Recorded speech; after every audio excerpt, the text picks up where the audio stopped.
बिस्मिल्लाहिर्रहमानिर्रहीम, अस्सलाम वालेकुम। आप देख रहे हैं व्यूज़ मैटर। मैं हूं अली डार। दोस्तों, आपको मालूम है कि इसराइल और फ़लस्तीन के दरमियान इस वक्त हालात काफ़ी ख़राब हैं और जब से हमने देखा कि रमज़ान का आगाज़ हुआ और कशीदगी बढ़ती चली गई, जो इसराइली बर्बरियत थी, जो इसराइली मज़ालिम थे, उसमें इजाफा देखने में आया। आज मेरे पास इसराइल के हवाले से 3 इंपॉर्टेंट डेवलपमेंट्स आई हैं। आपके साथ इस वीडियो में वो तफसीलात शेयर करूँगा। पहली खबर दोस्तों ये है कि इसराइल के ऊपर एक बहुत बड़ा साइबर हमला किया गया है। आपको मालूम है इससे पहले भी बहुत बार इसराइल के ऊपर साइबर हमला किया गया और बहुत बड़ा डैमेज पहुंचा इसराइल को। तो आज जो डेवलपमेंट सामने आई है उसके अंदर एक काफ़ी ज़्यादा डैमेज पहुंचने की इतलात सामने आई हैं कि इसराइली हुकाम को बहुत ज़्यादा लॉस हुआ इस हमले से, साइबर हमले से।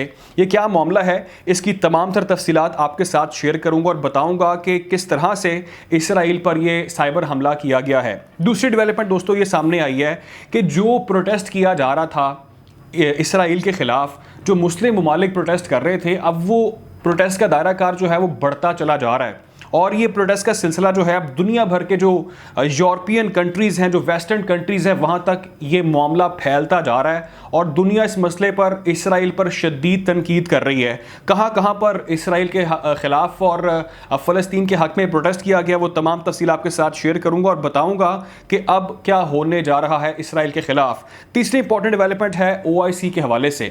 आपको मालूम है कि मुस्लिम इत्तेहाद OIC जो मेंबर्स हैं उनका एक इम्पॉर्टेंट इजलास हुआ और ये इमीडिएट इजलास बुलाया गया, एमरजेंसी इजलास बुलाया गया और इसराइल को वार्न किया गया। इस इजलास के अंदर एक मुश्तरका एलामिया भी जारी किया गया है। क्या मुस्लिम ममालिक की जानिब से डिसाइड किया गया है और कैसे वो इसराइल के ख़िलाफ़ अब इक़दामात करेंगे, उस हवाले से तफसीलात क्या हैं आपके साथ इस वीडियो में शेयर करूँगा। अगर आपने हमारे चैनल को सब्सक्राइब नहीं किया तो कर लें ताकि ऐसी मजीद वीडियोस बर वक्त नोटिफिकेशन के जरिए आप तक पहुंच सकें। व्यूअर्स, पहली खबर की तफसील आपके साथ शेयर करता हूं। इसराइल के ऊपर एक बार फिर एक बड़ा साइबर हमला किया गया है। इससे पहले आपको शायद मालूम हो, मैंने इस हवाले से वीडियो भी की थी, आपको बताया था कि इसराइल के ऊपर कोई पहली बार ये साइबर हमला नहीं हुआ। इससे पहले भी इसराइल के ऊपर साइबर हमले किए जा चुके हैं जिसके अंदर बहुत ज़्यादा डैमेज हुआ इसराइल को। जो उनका साइबर नेटवर्क था उसको ब्रेक किया गया और बहुत सारी असास मालूमात हासिल की गई। जो गवर्नमेंट वेबसाइट्स थी उनको निशाना बनाया गया था। खैर, पहले मैं आपको इस खबर की डिटेल बताता हूँ, उसके बाद ये बताता हूँ कि इसराइल इस पर क्या मौक़िफ़ अपना रहा है और किस तरह से इस बड़े नुकसान को छुपा रहा है। दोस्तों, होता ये है कि इसराइल के ऊपर साइबर हमला होता है और टारगेट किया जाता है जो इसराइल के हसास बैंक हैं, जो इंपॉर्टेंट बैंक्स हैं, उनको निशाना बनाया जाता है साइबर हमले के अंदर।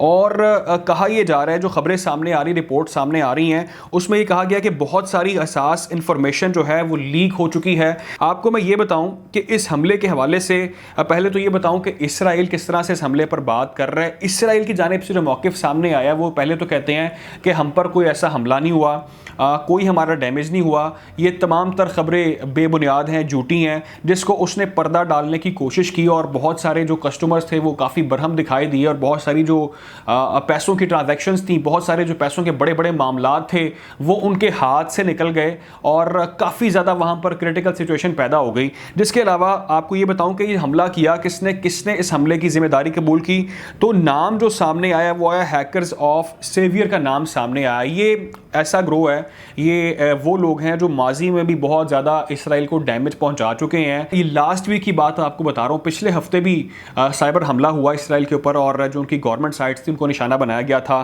खैर, इसके जवाब में उन्होंने ये कहा, जिन्होंने ये हमला किया, जिन्होंने क्लेम किया कि इसराइल को ये नुकसान हमने पहुँचाया, वो ये कहते हैं कि अभी तो आगाज़ है, इसराइल को तैयार रहना होगा, हमने फ्यूचर में भी आपके ऊपर बहुत ज़्यादा साइबर हमले करने हैं। तो जो आप दुनिया भर में कर रहे हैं, जो आप मुसलमानों के साथ कर रहे हैं, उसके नुकसानात तो आपको हर तरह से अब झेलने पड़ेंगे। खैर, आगे बढ़ते हैं। मैं आपको एक और ख़बर दूँ इसराइल के हवाले से, वो ये है कि इसराइली बर्बरियत जो जारी है, आपको मालूम है कितना जुल्म किया जा रहा है इसराइल की जानिब से। और जब भी रमज़ान आता है इस जुल्म के अंदर हम इजाफा देखते हैं, जो नफ़रत है उसकी आग बढ़ती हम देखते हैं और किस तरह से मस्जिद अल-अक्सा में जुल्म किया गया। जुमे की नमाज के दौरान पिछले हफ्ते मुसलमानों को निशाना बनाया गया मस्जिद के अंदर और एक बार फिर फ्राइडे को जब फजर की नमाज जारी थी उस वक्त भी हमला किया गया और वहाँ पर गोलियाँ बरसाई गई, रबड़ की गोलियाँ फायर की गई और वहाँ किस तरह अजियत से दोचार किया गया मुसलमानों को नमाज पढ़ते वक्त। और अब जो ख़बर सामने आई वो ये आई कि अब ये जो प्रोटेस्ट किया जा रहा है, जो मुस्लिम ममालिक एहतजाज कर रहे हैं इसराइल के ख़िलाफ़, वो सिलसिला अब मुस्लिम ममालिक तक महदूद नहीं है, वो सिलसिला अब बढ़ता चला जा रहा है। ये बहुत इंपॉर्टेंट डेवलपमेंट है क्योंकि जो इसराइल को एक्सपोज करना है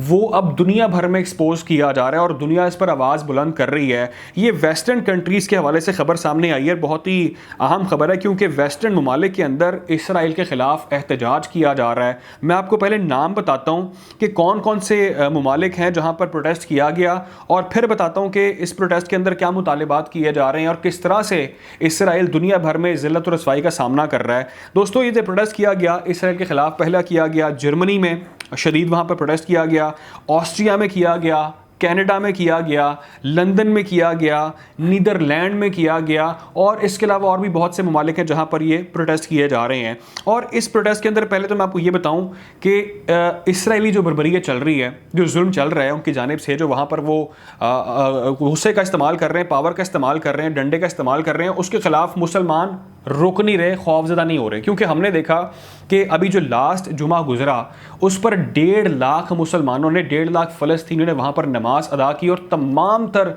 जो भी खौफ व हरास की फ़िज़ा थी उसको तोड़ा और वहाँ पर तमाम तर रुकावटों को गिराया, उनका मुकाबला किया फोर्सेस का और वो पहुँचे मस्जिद के अंदर और क्लियर कट मैसेज दिया कि हम किसी सूरत भी कुछ पर और किसी सूरत भी हम अपने अल-अक्सा मॉस्क पर कॉम्प्रोमाइज़ नहीं करेंगे। ये हमारा हिस्सा, ये हमारी हदूद है, हम यहाँ पर अपना हक रखते हैं। और मैं आपको ये बताऊं कि जो प्रोटेस्ट किए जा रहे हैं उसके अंदर जो मुतालिबात किए जा रहे हैं और वो ये सबसे पहले कहा जा रहा है कि दुनिया जिस तरह से यूक्रेन के मसले पर रिएक्ट कर रही है, जो बड़े चैंपियन ममालिक हैं जिस तरह से वो यूक्रेन पर आवाज़ उठा रहे हैं और उसके ख़िलाफ़ इक़दाम कर रहे हैं, आप यहाँ पर भी नज़रसानी करें, यहाँ पर भी वैसे ही डील करें, दोहरे मेयार की बात मत करें। खैर आगे बढ़ते हैं। अगली एक और इम्पॉर्टेंट डेवलपमेंट है वो ये है कि OIC मेंबर्स, मुस्लिम ममालिक इत्तेहाद का एक एमरजेंसी इजलास होता है और जद्दा में इजलास होता है। इस इजलास के अंदर मीटिंग जो कॉल की जाती है उसके अंदर सबसे पहले एलामिया जारी किया जाता है। मैं पहले आपको बताऊँ एलामिया क्यों जारी किया गया। ये जिस तरह से इसराइली जो जिसका मैं आपसे जिक्र कर रहा हूँ कि जो जुल्म चल रहा है वहाँ पर, उस हवाले से ये इमीडिएट इजलास बुलाया गया और पहले तो क्लियर कट एलामिया जारी किया गया और कहा गया कि इसराइल को रुकना होगा। अगर इसराइल नहीं रुकेगा तो उसके जो नताइज होंगे वो आपको भुगतने पड़ेंगे, आपको झेलने पड़ेंगे। हम आपको रिक्वेस्ट कर रहे हैं, हम आपको वार्न कर रहे हैं, हम आपको ये बता रहे हैं कि आप अपने ये ओचत कंडे रोक लें। जो कुद्स है, जो अल-अक्सा है, वो हमारा हक है, वहाँ पर आप किसी तरह भी दखल अंदाजी नहीं कर सकते अगर आप इस खत्ते में पीस चाहते हैं। इसके अलावा उन्होंने कहा कि जो आप ख़तरनाक खेल खेल रहे हैं इसको हम कंडेम करते हैं, इसकी हम भरपूर मजम्मत करते हैं और हम दुनिया को वार्न कर रहे हैं कि इसराइल के ख़िलाफ़ तमाम ममालिक यकजा होकर फ़ैसला करें और इनको वार्न किया जाए, इनको रोका जाए। जो आलमी इदारे हैं वो इस पर अपना रोल प्ले करें। अगर रोल प्ले नहीं करेंगे तो कशीदगी बढ़ती चली जाएगी क्योंकि हमने किसी सूरत भी जो इसराइली हैं उनके ख़िलाफ़ सरेंडर नहीं करना, हम आपका मुकाबला करना बखूबी जानते हैं। खैर इस हवाले से ये भी कह दिया गया, वाज़े तौर पर कहा गया कि हम मुसलमानों को फ्यूचर में यूनाइटेड होकर चलना है। जो OIC का मकसद है उसको ज़िंदा रखना है और जो यहूदी हैं, जो अमरीकी हैं, जो उनके इत्तेहादी हैं, जो यकजा होकर बैठे हैं, उनका हमें डटकर मुकाबला करना है। अगर हमारे दरमियान तकसीम होगी, अगर हम एक पेज पर नहीं होंगे तो हमें इसके कॉन्सिक्वेंसेस बर्दाश्त करने पड़ेंगे। खैर बहुत ही इसराइल को अजीमत का सामना करना पड़ा यकीनी तौर पर। जो पावर का यूज़ है, जो वहाँ पर अग्रेशन का इस्तेमाल किया जा रहा है, वो किसी सूरत भी उसका फ़ायदा इसराइल को नहीं पहुँच सकता क्योंकि जो मुसलमान हैं वो यकीनी तौर पर डट कर मुकाबला करना जानते हैं और वो डट कर मुकाबला कर रहे हैं। ये जो तीनों खबरें मैंने आपके साथ शेयर की, इससे आप बखूबी अंदाज़ा लगा सकते हैं कि जो इसराइल के नापाक अज़ाइम हैं, जो इसराइल के मकासद हैं, वो किसी सूरत भी हासिल नहीं कर सकता। उसको हर महाज पर सामना करना पड़ेगा मुसलमानों का और मुसलमानों के इत्तेहाद का। खैर कोशिश करेंगे ऐसी तमाम खबरों के हवाले से आपको इस तरह ही अपडेट रखा जाए। अपना ख्याल रखें, दुआ में याद रखें। अल्लाह हाफ़िज़।